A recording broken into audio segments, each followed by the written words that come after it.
Welcome to the Big Play Cleveland Show. I'm Gabriella Cruz alongside Nick Padone and Chris McNeil. We'll be chatting a lot today, everybody. We've got March Madness going on. Guardians spring training is coming to a close, and we got baseball season is finally here, everybody. And we have a really special Garage Beer interview coming up. So we've got plenty to chat about.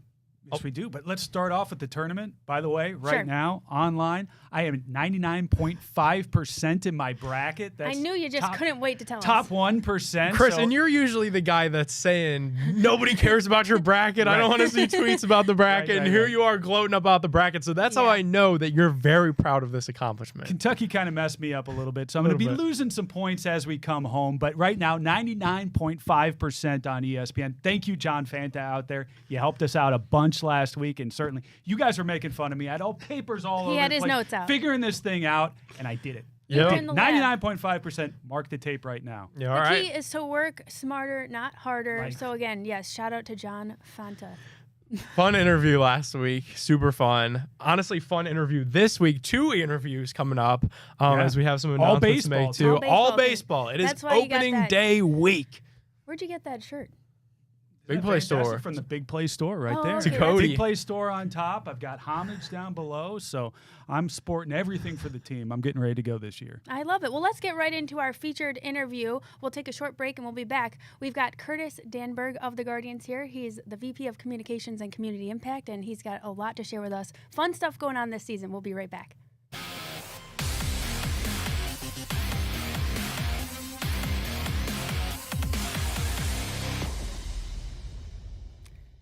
Welcome back to the Big Play Cleveland Show. I'm Gabriella Cruz, Chris McNeil, and we've got Nick Padone with us. And, of course, we are joined by Curtis Danburg, VP of Communications and Community Impact over at the Guardians. And we're just getting excited about baseball, Curtis.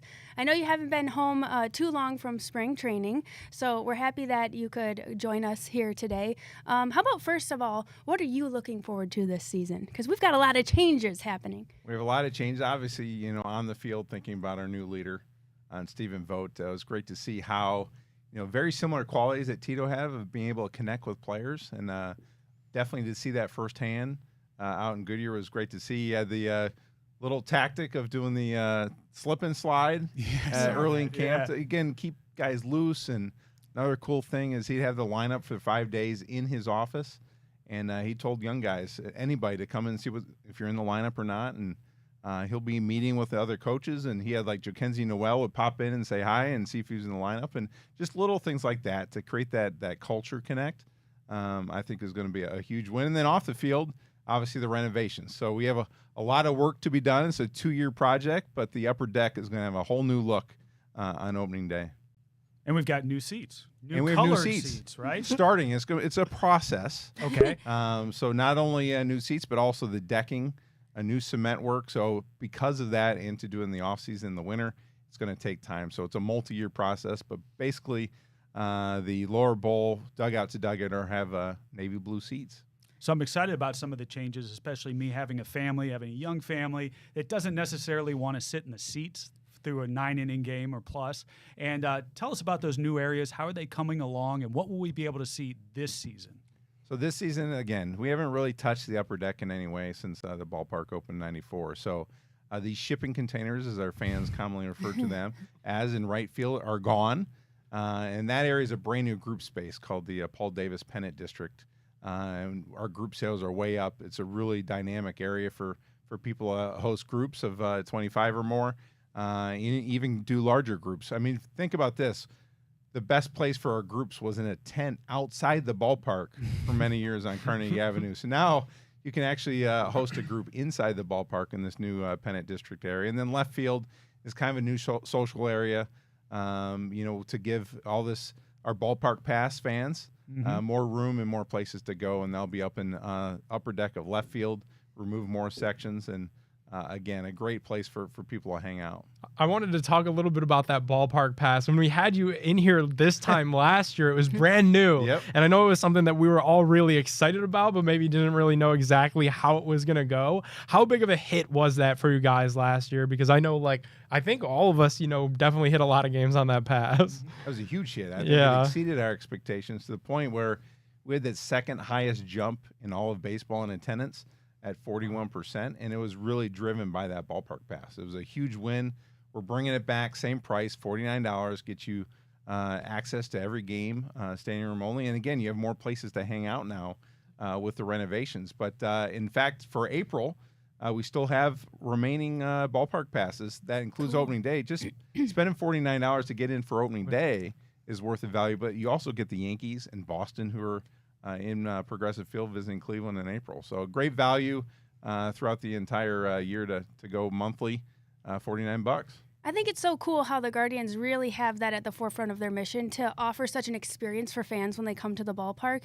And, you know, between the food and the atmosphere and all these little adjustments that are made over the years to just really enhance that experience you have at the ballpark, what are some of the things that happen behind the scenes a little bit that allow you all to have such a pulse on what the fans really want when they come? It really comes down to research. We're sending surveys, I think, out. Seems like every other day to get a pulse I've of the seen fans. a few of So those. you've seen a few of those. But it's really we want to hear from the fans on what they want. That really drove our renovations. I mean, it was 2 years of planning to get us to the point of even taking this to the city.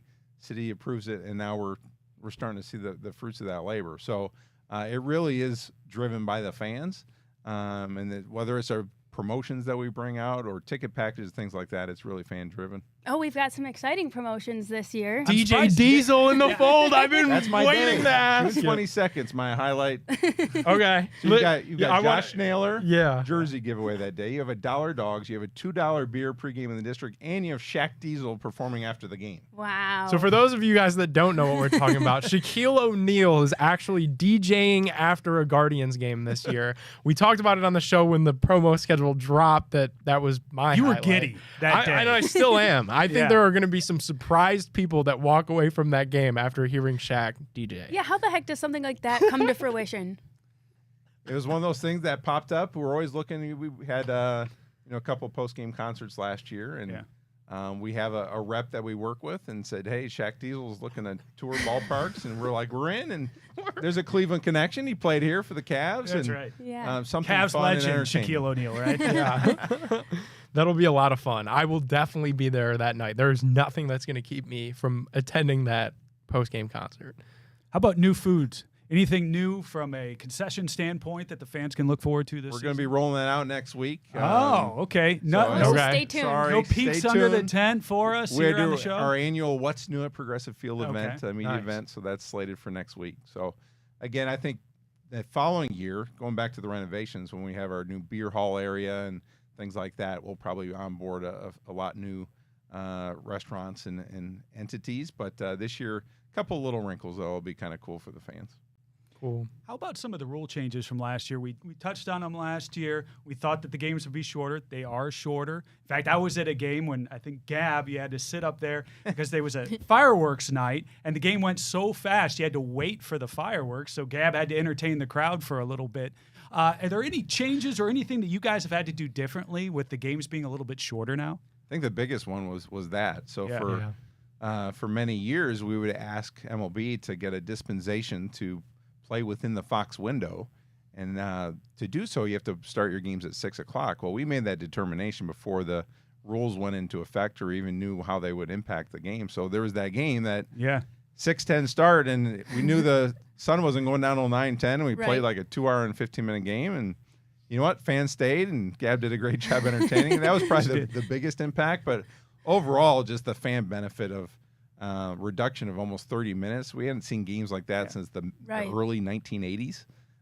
It's such a better product for our fans, and that was a huge win. And for us that work in baseball, it's a huge win too. How about in the press box too? Because I can remember even interning. It's crazy how we were so accustomed sometimes to just things being so late. And I know writers, they're turning around stories, and you guys got to stay late, and we got to do the press conferences and things like that. Has that made it a little bit easier from that standpoint for everybody? Yes, I think that dynamic has changed for the better. And even spring training game, that was the worst because the games don't count. Right. Yeah. And there's sometimes we'd be there for 4.5 hours for a spring training game that doesn't count. So those pace of game rules have impacted spring training too. Everybody's a little bit more recharged, from the players to everybody behind the scenes. And I think it's a good point, Gab, and we talked about this last year. That's less time that a player in the outfield is standing. Mm-hmm. And Sure. for their longevity of their career is going to help them at the end of the day. Yeah, that's fascinating. Another thing Chris and I were talking about too, Curtis, before you came, has your job like differed any at all with it being new management with Stephen Vogt, kind of a first-time manager? Tito had just been around forever. It felt like he knew all the media, first name basis, and like he was just such a member of the Cleveland Guardians community. Has it been kind of different, kind of bringing Stephen into the mix and introducing him to the media and that whole thing? Yeah, it has been different. It's brand new. And we had the same staff and leader for 11 years. So whether that was at Guards Fest, and we're onboarding him, and this is all new to him. He's 39 years old, and he just stopped playing 2 years ago. So the good thing is he is savvy because of his playing days with the media, and he's been very a quick learner as it relates to that. But it definitely has been a transition. What are some of the things that make him a little different than Tito so far in your observations? The impressions, right? Yeah. It's got to be the impressions. The Chris Farley impression. I've always shied away from that a little bit. Just again, he's a leader of a team now. He's not a teammate and a player. He's got to lead that team, and he recognizes that. But he does have his, that attention for detail, and I think just that young exuberance, and not to say bad about Tito, but Tito had done it for a long time, and Steven's energy level has been high, and day in and day out, he's fired up for it. How about some of the fun around the team, Gab? You've been a part of it with the chess. I mean, chess and the community and what the Guardians have brought to the table with that, with Stephen Kwan and everybody else. It seems like it's been such a natural fit and seems like so much fun for everybody there. It's one of the coolest things that have come out of getting to know our players, and kudos to Megan Ganser and our community impact team.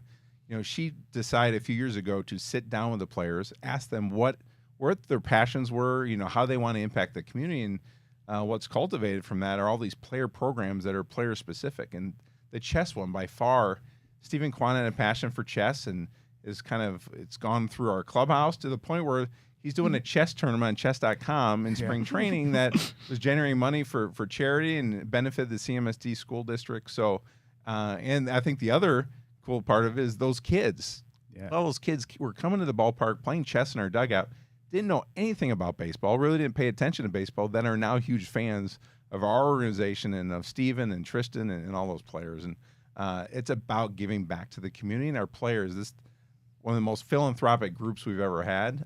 That connection to the community has been pretty cool.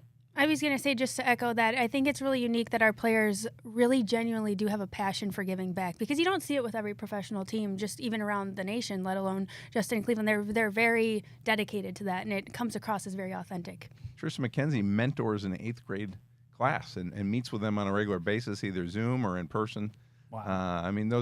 It's pretty cool. Speaking of that chess tournament too, that was a pretty neat glove that he had made just for that event with the. You could tell that's how passionate he was. Yeah, he got a custom-made chess-inspired really glove cool to put on for that tournament. They really got into it. And to your point, Curtis, it's really cool that they've expanded that to the greater community. They've involved the kids. Now the kids are a little open to baseball, and now everybody's a little open to chess. It's one of those interesting games, chess, obviously, that it doesn't matter what age you are, what color, what your background or your experience is. You can really come together and bond over it and get to know people.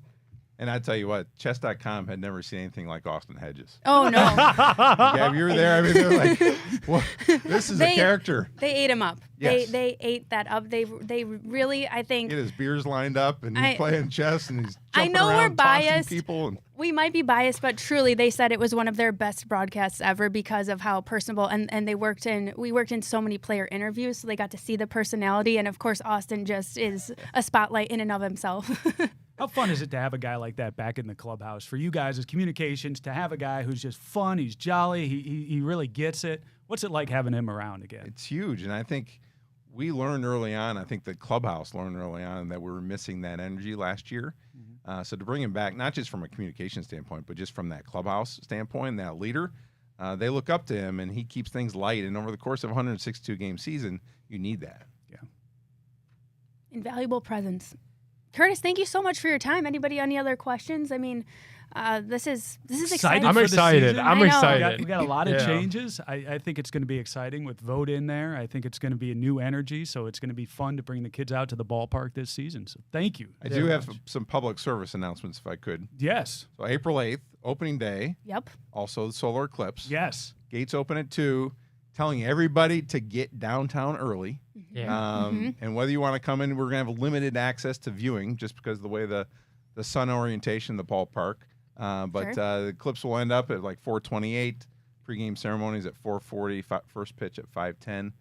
But again, use RTA or get downtown very early is my public disclaimer. You guys for the have day. been consulting with NASA Yes. on everything around the eclipse. Talk a little bit about that real quick. If you Yeah, will. I mean, I've been in steering committee. I've learned a lot Yeah, about I these can imagine. eclipse. You have a little Again, minor now in something that's solar never, system. hasn't happened in Northeast Ohio in 375 years, and obviously we won't see this in our lifetime again. So, again, it's been a learning experience for us to work with Major League Baseball, to work with internally how we wanted to shape this.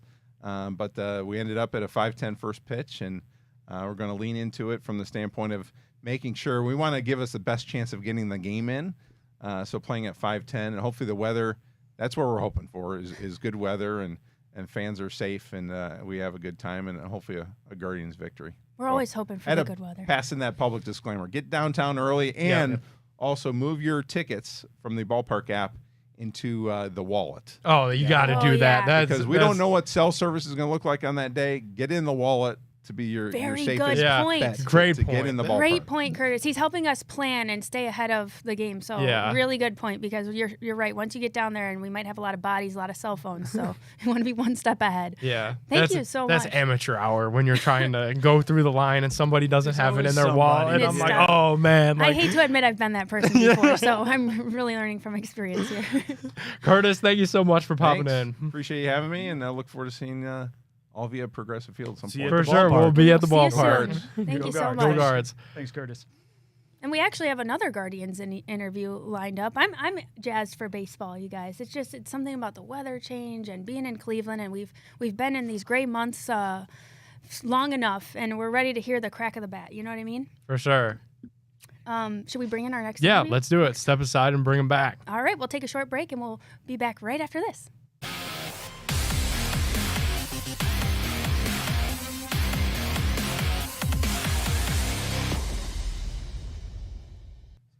Welcome back to the Big Play Cleveland Show. I'm Gabriella Cruz alongside Chris McNeil and Nick Padone. We're talking baseball today. We just were joined by Curtis Danburg, VP of Communications and Community Impact over at the Guards, getting us excited about the new things we can look forward to this season at the ballpark with our management and just in general for this season. And now we're going to talk a little bit more about what we can expect with our players and from this now. team Yeah. on the field standpoint. We're joined, thanks so much for coming on, Jensen Lewis. He's part of our Guardians pregame live and the postgame productions as well. We're super happy. Thanks for joining us. You got it, guys. Great to be with you as well. Oh, I got to put my Jensen, we gotta start here. How excited are you to be joining the show every single Monday throughout baseball season? We're pumped that we're gonna have you on every single week. Yeah, thrilled, Nick, and obviously Gab, Chris, really excited to be part of each week as we get rolling here, knowing we got opening day coming up on Thursday, and with everything that's going on and the changes with this team, and hey, how we all consume media, right? So it's great to be with you guys, and looking forward to a fun year ahead. So let's start there with any changes to the team in the offseason, any major surprises with everything that's kind of coalesced over the course of the spring training and the offseason for the Guardians? Yeah, Chris, I think you started the starting rotation, right? And getting my old teammate, it was just a few weeks ago, I was in with you guys and you were talking about, hey, does Carlos Carrasco have a chance to make the team? Yep. We have our answer. He's going to be our fifth starter. And I think I saw the Guardians, social media put up the picture of year one, Carlos Carrasco versus now year 15 or so. And just to see how much Cookie has grown up and will be a great addition, not only to the club, but inside that locker room as well. So thrilled for him and seeing where the bottom of this rotation will look like, not only in the first couple of weeks, but we hope that Gavin Williams is going to be able to get back and rehab quickly, only missing maybe a handful of times through the rotation. But this is probably, guys, the first year that this rotation has been challenged as far as depth goes, maybe out of the chute. We've always been really, really fortunate to have two or three guys in AAA that are ready, that we can push right to the top if need be. So I think that's a focal point as we move into the month of April and the early part of May is, what does the construction of that rotation look like? And probably more importantly, what's the development of some of the guys that are going to start their year in Columbus, and would they be ready as reinforcements as well? Hey, what do you think about the trajectory of Chase DeLauder, or how do you feel about him starting in Akron? Yeah, Gab, what a spring for him. And had a chance to talk face-to-face with him last year at the end of the season. And you kind of tell that the game was starting to slow down a little bit for him. I think he was getting real acclimated to the professional levels that he played at. And then, the Arizona Fall League, for what he and Kyle Manzardo were able to do, parlayed into what we just witnessed in spring training. A fabulous, fabulous kid. But as we know, an electric player. I mean, I'm still thinking about that homer that he hit, over the right field wall, and we don't know early where in camp. Just one of those, NASA's probably still tracking it somewhere, but it kind of gives you that excitement of what the future might look like from one of, if not our top prospect in the system. And to have, I think more importantly, guys, the performance that he did in front of the big league staff against big league ready players, that's the most important evaluation tool you can have. When you put him in there against the big league pitching, what does his result look like? What is his process? And I think it's probably not a matter of if, it's just a matter of when that we see both Chase DeLauder and Kyle Manzardo on this roster. Jen, I know it's always so tough to stay, especially now with new management. Do you know do you think it could be sooner than later just because of that need for a bigger bat and Manzardo and DeLauder both possessing that big bat? Do you think, fingers crossed, that it could be kind of close? Yeah, Nick, I would say more with Kyle for sure because of just his professional track record at this point, and having a year or so at the higher level of the minor leagues. I think it's, again, that not matter of if, it's a matter of when. And you kind of read the tea leaves about how those final roster decisions were made, and sending Davison De Los Santos back to Arizona, as he will not make the club, and then Miles Straw, basically being put on waivers and will start the year down at AAA. It kind of paves the way here a little bit to give, maybe an Estevan Florial a little bit of a look here. And if that offense sputters out of the gate, you've got someone you'd hope that you just plug and play right away as an offensive infusion. To me, he would have to just utterly struggle the entire month of April for me not to see him knocking on the door sometime in May. Interesting. How about we got to talk about this too, taking a step back from guards. What is going on with this Shohei Ohtani interpreter story? Because now we saw the official investigation is launched, and then obviously that's kind of what lit up some eyebrows in classic Friday news dump fashion. What do you think's really going on there? Yeah, Nick, I think we're just going to be, for the next few weeks and perhaps the next couple of months, involved in an information gathering scenario, because there feels like there's a lot of tentacles to this. And, regardless of what is going to be said in press conferences and, the weeks moving forward, to me, it's the on-field and off-the-field dynamic of baseball teams dealing with distractions. I mean, this is a guy that's the most sought-after free agent headed into this offseason just completed, signs the largest deal in North American sports history, and is on a team that is projected by a lot of people to not only go to the World Series, but have a chance to win it all. And to me, it's more of, how does Dave Roberts deal with the dynamic on a day-to-day basis? If somehow Shohei Ohtani is suspended, is it a position just because we know he's only hitting this year? Is that something that you have reinforcements for right now? Or is that something that you forecast down the road, depending on what a length of that suspension might look like? And again, that's just all speculation, but planning for the worst.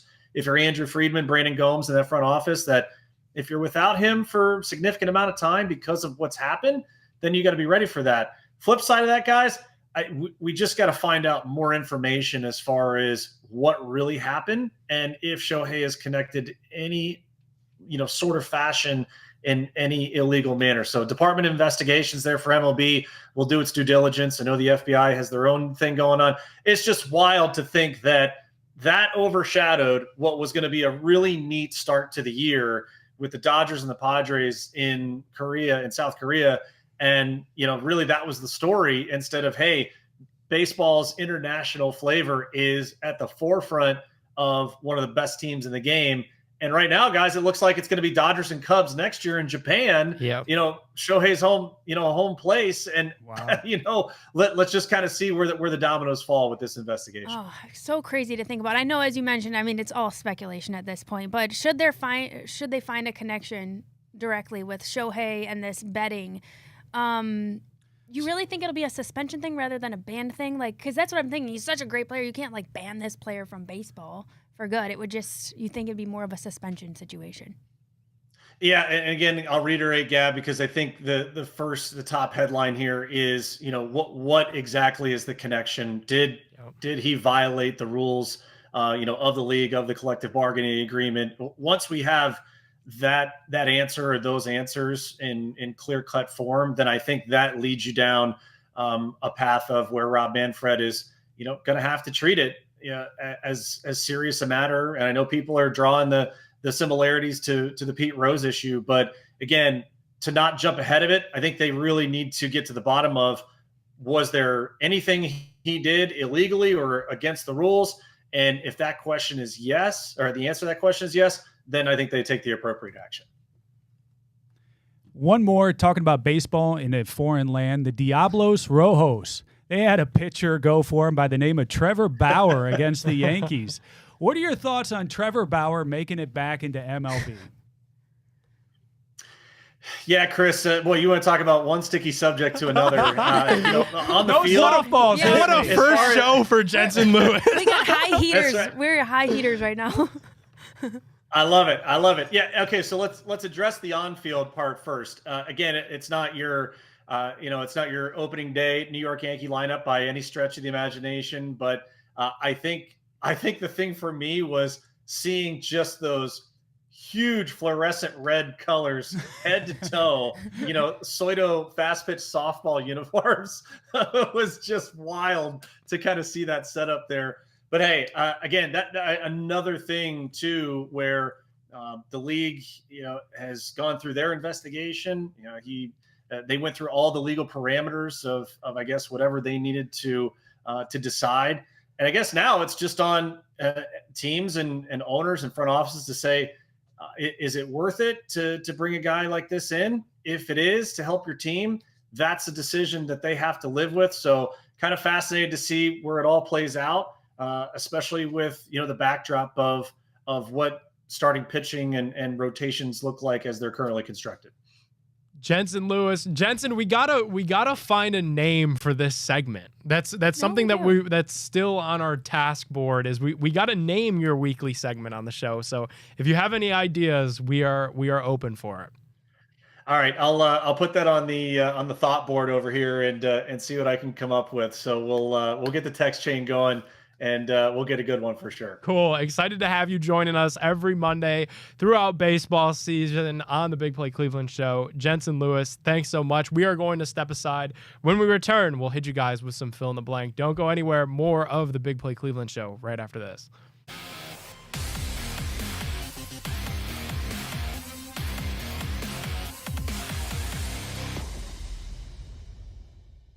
Welcome back to the Big Play Cleveland show. It was nice to hear from Jensen Lewis here. We got a little bit of both, guys. We're excited for the season. We got all of the off-the-field updates from Curtis Danburg, and then we got to see Jensen's insight into some of our playing dynamics for this coming season. And now we're going to switch gears a little bit. We've got some fill-in-the-blanks for you.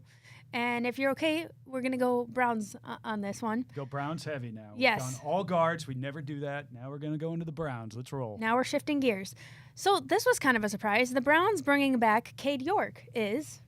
It's rational. I think that's the right thing to do. I think you've got to have competition in camp. We made the mistake last year. We were calling for it. Why have you not brought in a kicker to push Cade York? And ironically now you come back here and you want Cade York back to provide that competition. I think you need that. I think it's healthy. I think it's healthy for camp. I don't think it's something that Dustin Hopkins is going to bother him necessarily or throw him off of his game, and I think it only makes him better. Absolutely. And Mary Kay Cabot put out there already that this is a futures deal for Cade York. So this does not put Dustin Hopkins' job in jeopardy. And when I tweeted out earlier this week that I like this move to bring back Cade York, I was surprised how many people people were mad about that. Like, this is a guy that they obviously thought very, very highly of, to take a kicker in the 4th round of the NFL draft. This is why you draft a kicker, Nick. It didn't work out, so then they bring him back, let him sit on the practice squad a year, learn from a guy like Dustin Hopkins potentially. I really think it's a good thing for the Browns. It's a no-brainer, and if we learned anything from last year, throughout all the myriad of injuries at every single position, you got to have the next guy ready to go. It drove me nuts that they didn't have anybody sitting on the practice squad at the time of the Dustin Hopkins injury, so they had to go back to the well of people. Now you got somebody sitting there that's proven to be capable in Cade York.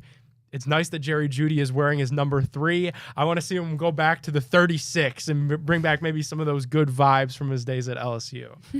Hey, speaking of Jerry Jeudy, extending him right now is... I mean, it's a gamble. It's a gamble by Andrew Berry and the front office saying, hey, we look at what contracts are doing. Now, the cap's going up every year, but we also see contracts going up. So let's get this done now. It looks like the way they've structured it, they've kicked a lot of money away from the base, which is good. But ultimately, they're making a gamble here, and they're pushing their chips into the center, saying, this is a guy we've wanted for a while. We wanted him last year. Weren't able to bring him in. Now we've got him this year. So we're making our gamble. We think he's going to pay off there on the field, and we don't want to owe him a lot of money when he does. I'm going to say it's a smart gamble, and honestly, the Browns extending Jerry Jeudy now is proper planning for the future, is what I would say, because when you look at this Browns receiver room, Amari Cooper probably not going to be here after this year. Jerry Jeudy, before this extension, well, he was going to be a free agent. Elijah Moore going to be a free agent. So you're looking at a pretty empty receiving room besides Cedric Tillman and David Bell, neither that we've seen a lot from. Wouldn't it have been nice to have him on a contract year, though, playing for that next contract rather than already having that next contract for Jerry Jeudy? I think he is players say all the time when they're traded, that especially young players, that they're excited for the fresh change of scenery. Yeah, I think Jerry Jeudy said that. I think he actually believed it. Okay. We saw him kind of go on Twitter and battle with that guy in New York, saying bag season, and his opinion didn't matter. And I think this change of scenery in Cleveland is going to be a good one for him because we have Amari Cooper here. I think this gives Jerry Jeudy the peace of mind and the guarantee that he is the future Amari Cooper in this Kevin Stefanski-led Browns offense. So I think it's a good thing to plan for the future. They got in front of this now, so that way you're not put in an awkward situation. Say he pops off at the end of this year, and then he wants Calvin Ridley type money, and then the fans will say, well, are we really going to overpay this guy off of one good season? So I'm glad that they just went ahead and did it right now. Yeah. Okay, guys, and I'm sorry to shift to this, but our Cavaliers. What is going on? A little bit of a rough stretch. Our pets' heads are falling off. Our pets' heads are falling off. Okay, the Cavs are blank. If Donovan Mitchell doesn't get 100% healthy by the playoffs, they're done.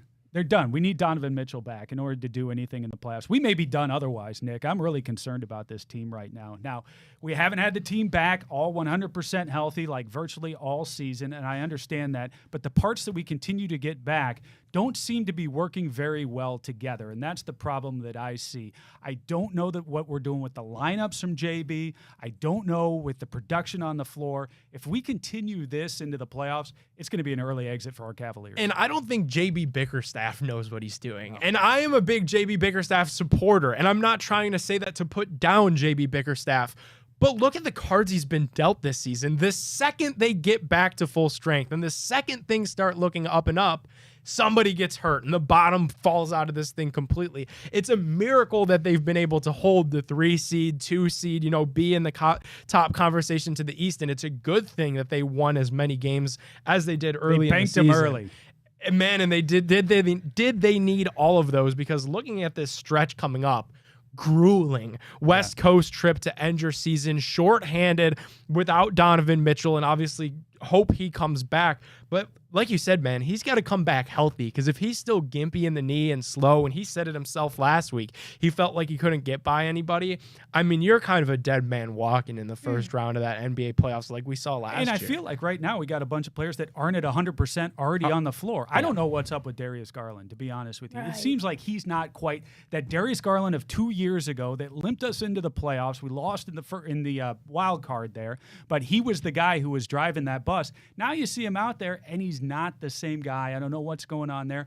Mobley on the offensive end has not been great. We see him defensively getting back into the spin, but we've got a lot of parts here that are not playing as a team. Hopefully Donovan Mitchell gets back and this team will be right. Yep.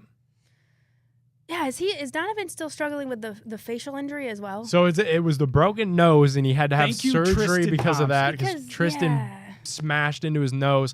But then he said that game, before that game, that the knee was still bothering him. Okay. So I think it's a number of things. Really, I think the face thing might have been the best thing to happen to Donovan Mitchell recharge. because this forces him to stay off the feet and rest the knee a little bit more. Hopefully everything clicks and they're able to flip that switch like the LeBron years when he gets back in the Cavs lineup. are getting to be a little bit like the Browns with injuries, very cagey with Yeah. what's going on with all of these players. We don't know when they're getting back. Right. I don't know. He's got a knee thing. I don't know. And, that's good because you want to get these guys 100% healthy, but also frustrating as a fan and as somebody who likes to put money on the games as well. Yeah, and we will talk about betting on these games coming up. And to that point, Chris, still no timetable for a return on Max Strus. Right. Obviously, it was nice to see Mobley get back into the lineup, kind of ease his way back into things. Donovan Mitchell, probably similar story when he gets back. I wonder if we see masked Mitchell, coming back from a nose injury. You see a lot of the guys wear the full-blown face mask, so that'll be something to watch for. And then, playing the waiting game of an update on Max Strus. I will give some credit here to our man, Georges Niang. He has been playing Stepped up. better ball ever since he came in here as our Amazon delivery guy. Hey, So listen, you're welcome, y'all. yeah, you gave him some shooting tips. So, Georges, keep it up. If you ever run into, The S is some silent. problems The again, S is silent. then there you go. But you're Yep, right. yep, He yep, he's had to play like more than one person lately because Yep. people have been down. So I'll give you that. Playing him a lot of minutes, too. I would like to see him get some rest, if possible, before these playoffs. All right, we've got some big play bets coming up. Thanks for sticking with us. We're going to take a break, and we'll be back right after this.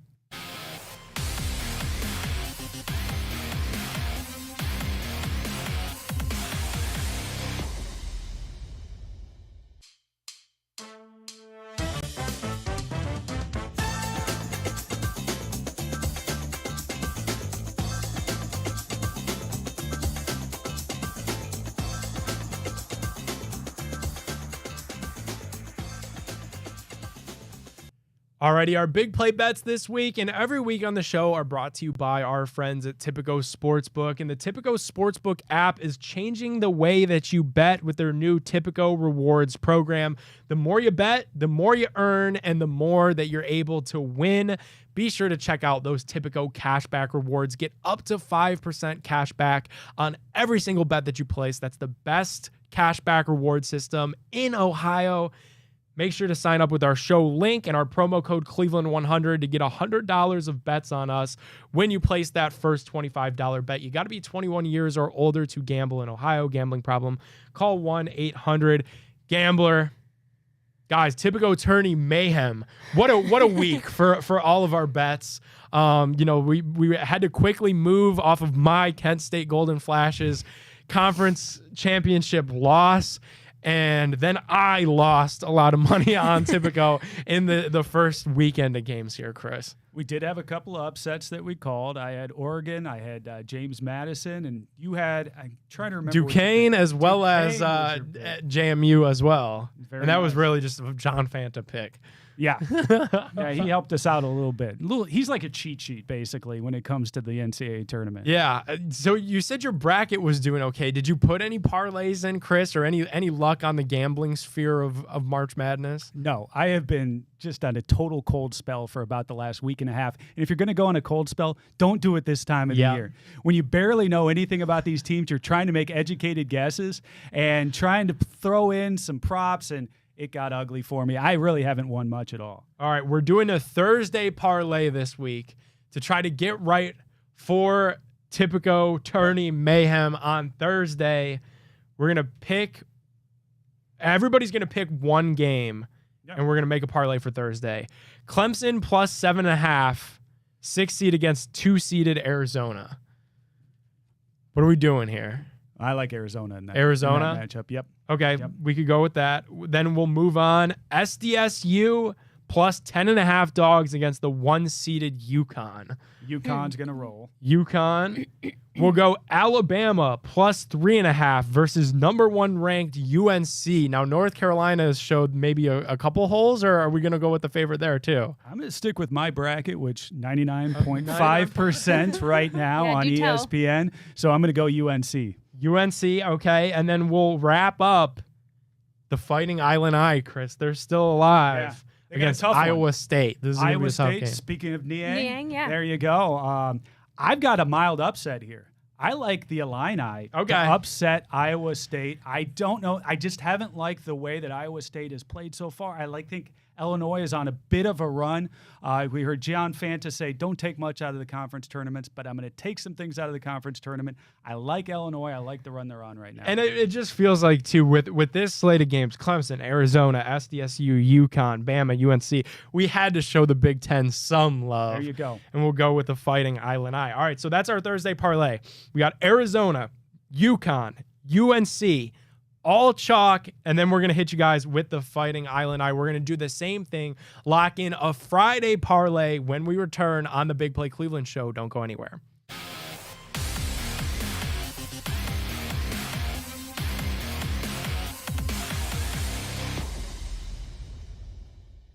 Welcome back into the Big Play Cleveland show. We're talking through our big play, big bets this week. All presented to you guys by Tipico Sportsbook. Make sure you download that Tipico Sportsbook app with our promo code Cleveland100. Get up to 5% cash back on every single bet that you place on Tipico. Truly the best sportsbook rolling in Ohio. We just locked in our Thursday parlay consisting of Arizona, UConn, UNC, as well as Illinois. Check that out in the Big Play Boost section of the Tipico Sportsbook app. We're going to do the same thing for Friday, Chris. NC State plus 6.5-point dogs against Shaka Smart and Marquette. I actually like NC State. I like an upset here. I do too. I think once again, they've got momentum going back to the conference tournament. The last month has been a playoff for these kids, so I expect them to continue, and I see a big upset here. DJ Burns, who's guarding the big boy? Our buddy Vince Guerreri put out there on Twitter, he said somebody at the tournament behind him called him Big Chungus, that meme of Big Chungus. That is exactly DJ Burns. Who is stopping that guy? Nobody on Marquette. Give me NC State. Let's go with the Zags, plus 5.5 Gonzaga against Purdue. Are we going with Edey here, Chris? I'm going to go with Purdue. I'm going to go with more Big Ten love here. I got Illini earlier. I'm going to go with Purdue here, although I could easily see it going the other way. But Edey just looked like a man on a mission in that last game, so I'm going to ride with Purdue. All right, so we're just Purdue. No love for the Zags to even cover that 5.5? I could see a cover. I could see it being a close game. So maybe give them the cover. All right, let's go with that. Let's go with the cover there for Gonzaga. Let's head to Duke versus Houston. 4-seed versus a 1-seeded Houston. Houston just escaped. It was close last night. It was close. It was close. It was the late game last night, and it got to be a little bit closer than what Houston would have wanted. I think that they're going to roll against Duke, though. I know Duke's caught a little bit of fire here lately, but I'm done with the Dukies. Go Houston. Jim Nance is out there. He's rooting along. He's loving it, and I'm going to continue that momentum, and they're going to ride over the Duke Blue Devils. All right, yeah. After what happened with our OSU women, let's go with Houston to kind of avenge that loss there. Let's go to Creighton, plus 2.5 dogs against Tennessee, the Vols. This is a tough game to pick. Yeah, I got Creighton. I got a mild upset once again, just like that Illinois was a mild upset. I like Creighton. I got them in my Final Four. I got Creighton in my Final Four as well. My uncle went there back in the day, so I have love for Creighton. I've been watching them all season long. They've been in this tournament several times. They've really been building that program over the last 10 to 20 years, and it's really nice to see them now as a 3-seed. I think they upset the Vols. So check out our underdog parlay where we have a lot of dogs on Friday. A little bit different from Thursday, where we're going NC State upset. We're going Zags plus 5.5, Houston outright, and the Creighton Blue Jays outright as well. What a show, guys. Also, too, make sure to check out this week.